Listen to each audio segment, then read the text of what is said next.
Estás en la cárcel, tu nombre es Rosa Luxemburgo, ya llevas rato dedicándote a movimientos de cuestión revolucionaria, de cuestión de cambiar la sociedad en Alemania, y de repente llegan las noticias poco a poco, cada vez más, de que en Rusia los bolcheviques, aquellos camaradas, han logrado tomar el poder. Y entonces, estando en la cárcel, lo que haces es una serie de artículos sobre esta revolución, la primera en su tipo en el mundo, la revolución rusa, y lo que queda son tus ideas, tus reflexiones y también cuestiones visionarias respecto a este movimiento que apenas alcanzaste a ver, pero que supiste criticar y valorar ya desde ese momento. Hola, ¿qué tal? Estás viendo más o menos literatura y efectivamente en este video vamos a hablar de 8 ideas claves sobre la Revolución Rusa de acuerdo a Rosa Luxemburgo. La primera idea clave es preguntarse, como lo hizo Rosa Luxemburgo, sobre la importancia, qué importancia tiene, cuál es la importancia de la Revolución Rusa ahora que tiene muy poquito que ha sucedido cuando ella escribe este texto. Y ella termina señalando que hay muchas cosas criticables y las va a criticar en esta serie de ensayos, pero hay que reconocerles algo muy claro a los bolcheviques, innegable, que es a lograr conquistar el poder y empezar cambios en políticas, cambios en organización en este país, en la lejana Rusia, todo orientado hacia el socialismo, están salvando el honor no solamente de sus ideas socialistas rusas aplicadas a ese entorno, sino que están salvando el honor del socialismo internacional. Cuando dice esto, Rosa Luxemburgo está haciendo una crítica al mismo tiempo de que en Alemania, donde se supone que, de acuerdo a Marx y Engels, tendría que haber pasado primero una revolución de este estilo, o en Inglaterra por otro lado, sin embargo no está sucediendo, sin embargo no terminará de suceder, e incluso Rosa será traicionada, será entregada y será acribillada por grupos de choque en contra de estos movimientos revolucionarios en Alemania. Entonces, esta crítica que está haciendo, si ellos pudieron, no están demostrando otra cosa más que nuestra incapacidad, cuando se supone que aquí teníamos más proletarios, más trabajadores, más gente de nuestro lado, más posibilidades por esos avances tecnológicos, industriales, y también se supone que de pensamiento y de aplicación de estas ideas de cambio, de revolución. Entonces Rosa, al reconocer lo que pasa afuera, también está criticando lo que pasa adentro. Una crítica y valoración doble, muy interesante sobre la importancia de la Revolución Rusa ya en ese momento. El segundo punto que recupera y critica Rosa Luxemburgo es la cuestión de el campo, ahora que la Revolución Rusa está avanzando en estos inicios. Y dice, todo más o menos bien, pero está fallando en la cuestión de que debieron de haber expropiado, debieron de haber estatizado las propiedades de los grandes y medianos terratenientes y no darles de golpe tierras a los campesinos que hace muy poco tiempo en la historia de Rusia apenas y eran siervos, esclavos. Entonces, ¿por qué dice esto? ¿Por qué no darle la tierra a quien lo trabaja? A estos campesinos recién liberados en varios sentidos. Y ella dice, es necesario hacer conciencia, compartirles, ganarlos para la revolución y después colectivizar la tierra.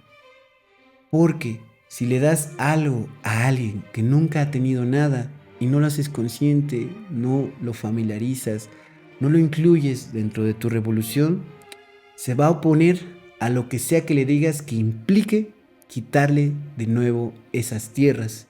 Y así fue. Rosa Luxemburgo lo adelantó desde ese momento.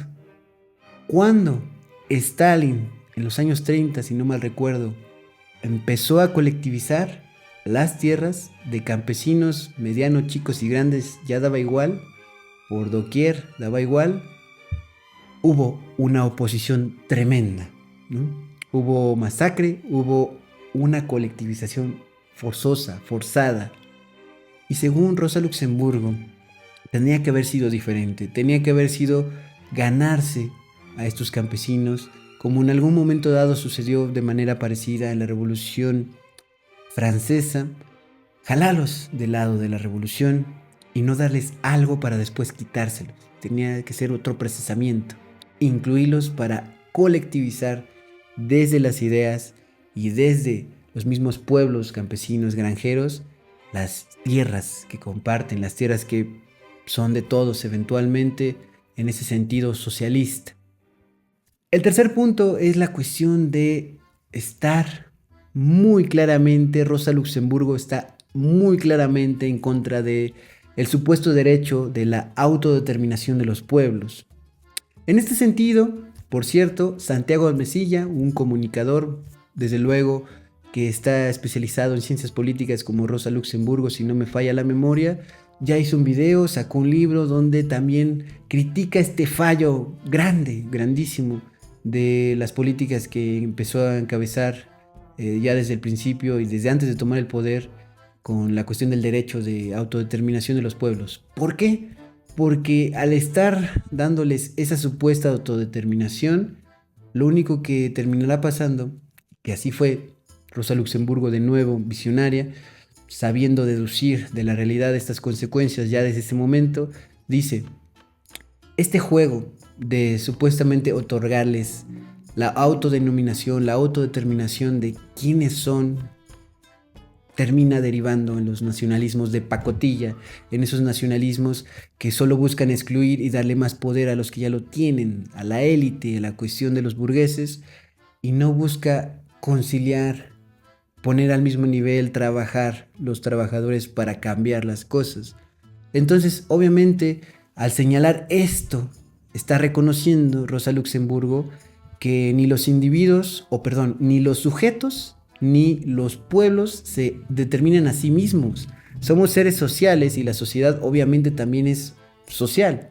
Entonces, al hablar de cuestiones sociales, no hay nadie en el mundo que se autodefina. Eso solo podría hacerlo Dios o algo parecido, que diga yo soy el que soy, por eso lo dice así en la Biblia, más o menos.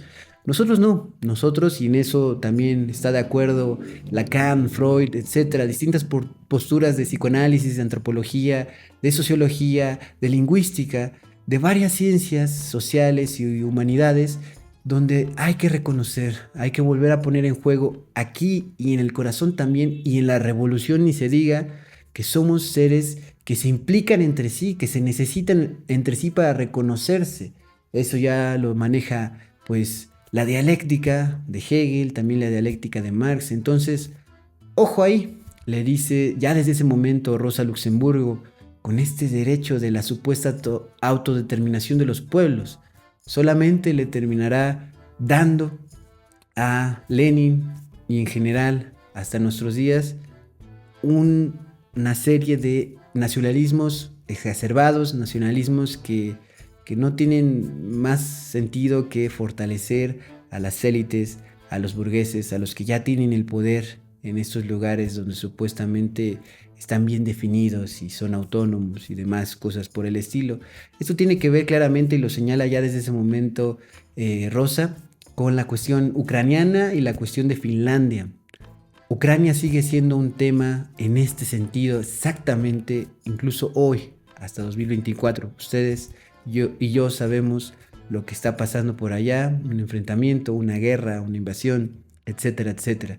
Entonces, claramente Rosa Luxemburgo está en contra de este supuesto derecho de autodeterminación de los pueblos, porque solo da estos nacionalismos que separan, que segregan, que señalan con el dedo. La cuarta idea es cuando empieza a hablar de la vida política que tiene que estar en conexión con las masas, la vida política de las masas. Y en este punto toca la cuestión de la asamblea constituyente que empezó a levantarse cuando los zares fueron quitados del poder por la revolución de febrero, la previa a la revolución de octubre. Entonces esta asamblea se estaba constituyendo, se estaba levantando, y los bolcheviques, conforme iban avanzando antes de tomar el poder, estaban a favor, querían impulsarla. Lenin decía, hay que usar todos los medios posibles, hay que usar ese contrapeso, hay que estar apostando por la representatividad ahí y al mismo tiempo conducirse por otros medios, ¿no? Por los medios laterales, los medios subterráneos, los medios clandestinos de los revolucionarios profesionales que él quería encabezar y que terminó encabezando con el partido, ¿no? Con la cuestión bolchevique. Entonces, le parece muy curioso, muy interesante, hasta cierto punto desconectado a Rosa Luxemburgo que al llegar al poder Lenin disolviera la asamblea. Le parece una decisión demasiado tajante. Trotsky también apostaba por esto, apoyó esta idea en su momento, cuando ya estaban en el poder, y Rosa considera que es un desatino, porque se está perdiendo la oportunidad de que haya más participación democrática. En este sentido, Rosa Luxemburgo siempre estará apostando por una correlación imperante, sin falta, entre el pueblo, las masas, los ciudadanos, los sujetos de a pie y una representación que hay que mejorar, que siempre puede ser pues perfectible, que no se queda en una sola emisión, pero que posibilita el diálogo, el debate, la cuestión de revolucionar también desde adentro, legislar, que sí se puede conciliar estas dos cosas. Entonces, no es para solamente quedarse en las cuestiones de salón, de legislación y ya, sino de estar siempre permitiendo que ese tubo de escape, esa comunicación, ese vaso de comunicación esté hirviendo al mismo tiempo que la sociedad existe, al mismo tiempo que el gobierno está revolucionando otras cosas, en este momento por supuesto de la Revolución Rusa, pero en general. Es decir, ¿por qué desaprovecharlo? ¿Es difícil de sostener? Quizás no, quizás hubiera aportado más, quizás hubiera revolucionado aún más las cosas. Ese es el apunte de la cuarta idea, ¿no? La cuestión de la vida política de las masas, que no se desligue representación del pueblo, de los trabajadores, de la cuestión llana, de nosotros, nosotras, por lo común. La quinta idea clave es la cuestión del sufragio, la cuestión del voto. Y ella dice, en esta Rusia donde está Lenin en el poder, se ha promulgado, se ha lanzado la ley electoral, la ley del sufragio, que dice, solamente pueden votar aquellos que trabajen. Y en un principio, en teoría, esta idea suena bastante revolucionaria, suena marxista, suena proletaria, en la teoría. Pero Rosa, fiel a su estilo, dice, ojo, la realidad en esa Rusia, post Primera Guerra Mundial, sufriendo todavía parte de los estragos de las guerras civiles rusas, enfrentamientos internos, invasiones de potencias, cuando esta Rusia está así, hay que reconocerlo. No hay trabajo para todos. Y no porque no se quiera, no porque la gente no quiera trabajar, no porque el gobierno o la organización no quiere que trabaje la gente, sino porque no hay suministros, no hay espacios, no hay fábricas, no hay campo funcional, todo está descuadrado. Acaban de salir de la Primera Guerra Mundial y acaban de terminar más o menos de resolver los enfrentamientos de la guerra civil, de las guerras civiles rusas. Entonces, Rosa dice, ojo ahí, esa ley, en teoría, en lo abstracto, funciona, tiene sentido proletario, pero en la realidad concreta de esa Rusia posguerras, solo está excluyendo a gente que debería de más bien jalarse, incluirse, contemplar para revolucionar y reinstaurar mejor instituciones, trabajos, empresas, industrias, espacios públicos, etcétera, etcétera.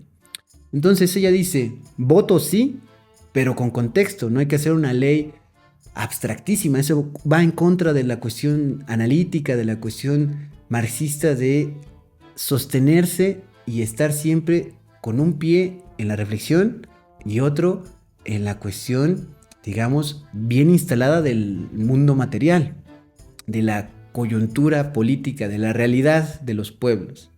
Entonces, voto sí, pero con contexto, nos dice Rosa Luxemburgo, además de que eso conecta directamente con defender las garantías de la democracia, ¿no? ¿Cómo se va a votar si una ley impide que los que no trabajan voten, si no sé cuánto porcentaje de la población rusa de ese momento no tenía acceso al trabajo?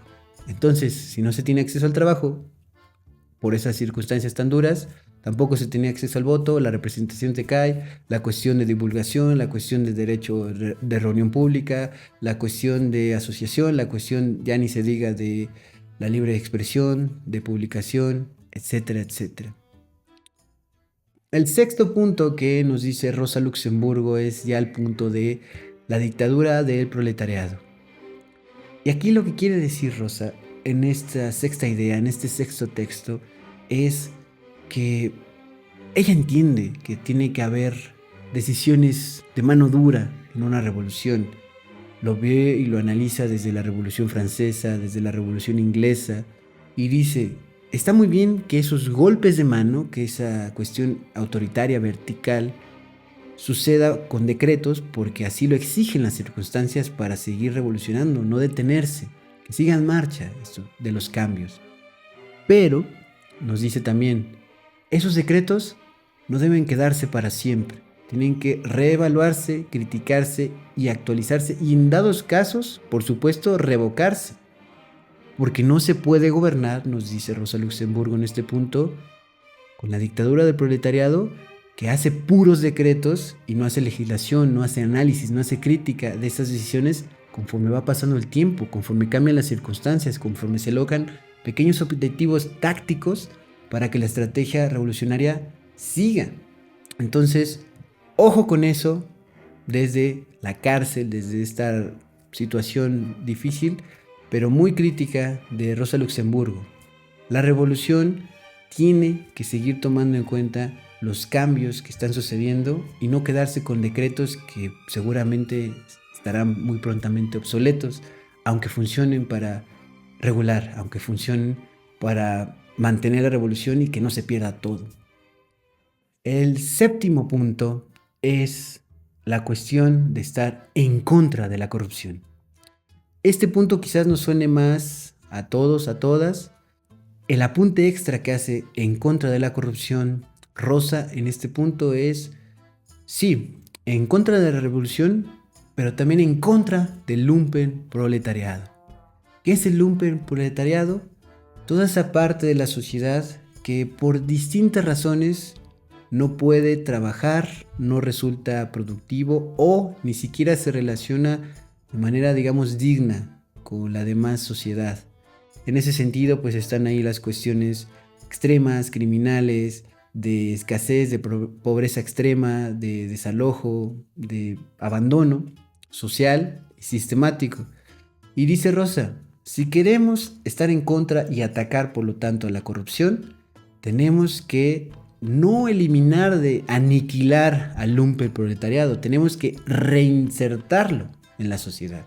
Tenemos que hacer los que sí estamos todo lo posible, desde el gobierno, desde la administración, desde los soviets, desde todos estos puntos de la revolución rusa y donde quiera que pase, todo lo necesario para transformar el lumpen proletariado, en mejores condiciones, en reivindicación de esos desheredados, de esos abandonadísimos que son los lumpen proletariados. Entonces, esa inclusión maneja dos puntos: contra la corrupción, sí, por supuesto, como aquí y ahora y como en ese momento también en Alemania, en Rusia, en cualquier lado, pero por supuesto a la par de incluir mucho más y mejor a los que nunca lo han estado, a los que están súper abandonadísimos, que sufren, que son criminales, etcétera, etcétera.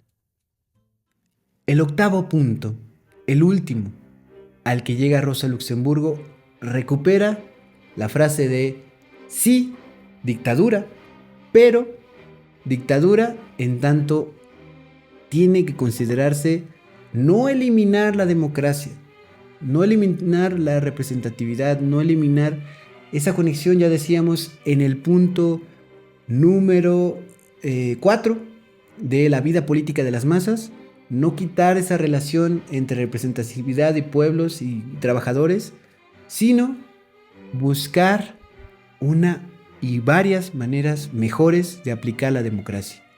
Entonces, esto coincide plenamente con que no debe de caerse solamente en el dominio de una burocracia, de una organización solamente de cabecillas desconectados de la realidad o de gran parte de la realidad, sino que hay que mejorar la correlación entre trabajadores, entre los sujetos de a pie, entre los que estamos en la base, para que la base se vuelva totalmente todo y no otra vez volvamos a tender a desde arriba controlar todo burocráticamente. Y en ese sentido, Rosa Luxemburgo, de nuevo visionaria, sabiendo deducir espectacularmente desde la materialidad, desde la coyuntura, pero reflexionando también muy severamente desde el conocimiento, desde la economía, desde la política que ella dominaba, le dio el clavo. Desafortunadamente, eso pasó en la Unión Soviética, en la próxima, en esos momentos, Unión Soviética, porque se burocratizó todo. Entonces, dominar en ese sentido no es la dictadura del proletariado. Es más bien una dominación de esta parte de la sociedad que es los burócratas, los que están en ciertos puestos, y así terminó pasando. Entonces, una crítica, la octava, la más abarcadora. Y nos dice, el texto se llama, de esta octava idea, dictadura y democracia.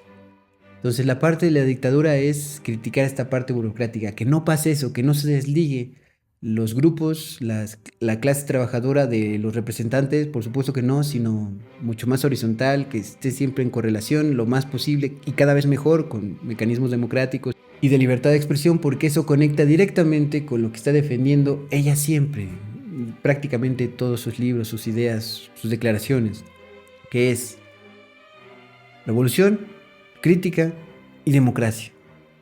Si no existe estos tres factores a la vez, se va a desmoronar el intento revolucionario, por más que sea aventajado, por más que sea en un país o muy avanzado o que le falta mucho. Tiene que considerarse esos factores de acuerdo a Rosa Luxemburgo. Entonces, no a la burocracia, sí a la dictadura de aplicar mejor la democracia, por eso dictadura del proletariado. Y aún así, Rosa Luxemburgo en este último texto refuerza la idea clave de probablemente estamos viendo muy claramente que la revolución en este sentido socialista, aunque yo la estoy criticando, aunque hay ciertas cosas que son perfectibles, por supuesto que sí, que necesitamos ir a más y mejor. Los bolcheviques allá, nosotros acá en Alemania, dice Rosa Luxemburgo, tiene que reconocerse una vez más que al salvar, al tener esa importancia la Revolución Rusa, al salvar el honor del socialismo internacional, la Revolución Rusa solamente es la introducción, solamente es el principio de todo un desarrollo que Rosa Luxemburgo imaginaba, y por eso termina diciendo al final la idea complementaria. Sí, criticable la Revolución Rusa, muy reconocible al mismo tiempo que es la primera, que hay que verlos como eso, como una guía, pero no como alguien o como una serie de personas o líderes o movimiento infalible, pero que el futuro y por lo tanto el mundo es bolchevique. ¿Qué quiere decir Rosa Luxemburgo cuando cierra así su último texto? Se refiere a que los rusos, Lenin, Trotsky y demás camaradas que toman el poder, que están en unas condiciones dificilísimas, empezaron esto y que no debe quedarse para nada en sus prácticas menos buenas, sino apuntar a lo mejor que tienen, hacerlo muchísimo mejor, seguir ese ejemplo y no olvidar que en cada lugar donde se vaya implementando esta revolución tiene que considerarse la materialidad, la dialéctica de ese espacio, sus propias condiciones, su mismo espacio e historia. Y así podrá seguirse lo mejor de los bolcheviques, que ya tomaron el poder, que se tienen que mejorar a sí mismos y al mismo tiempo dejar de lado errores propios y ajenos. Entonces, estas serían las 8 ideas claves sobre la Revolución Rusa según Rosa Luxemburgo, una gran pensadora, crítica, marxista, teórica, especialista en ciencias políticas, que encabezó prácticamente mucho del movimiento obrero, revolucionario en esa Alemania de principios del siglo XX.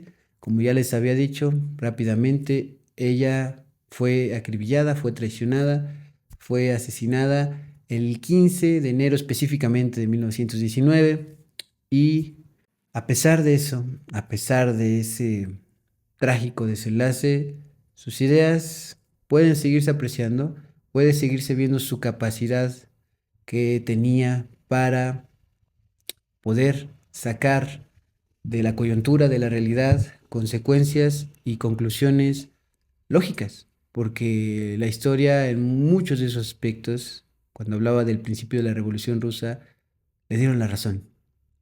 Entonces, como se dice en esta parte de la introducción, Rosa Luxemburgo siempre estaba defendiendo en pensamiento, en obra, prácticamente en omisión, que debe de ser la cuestión, si se quiere cambiar y sostener en el mundo, socialista, demócrata y revolucionaria.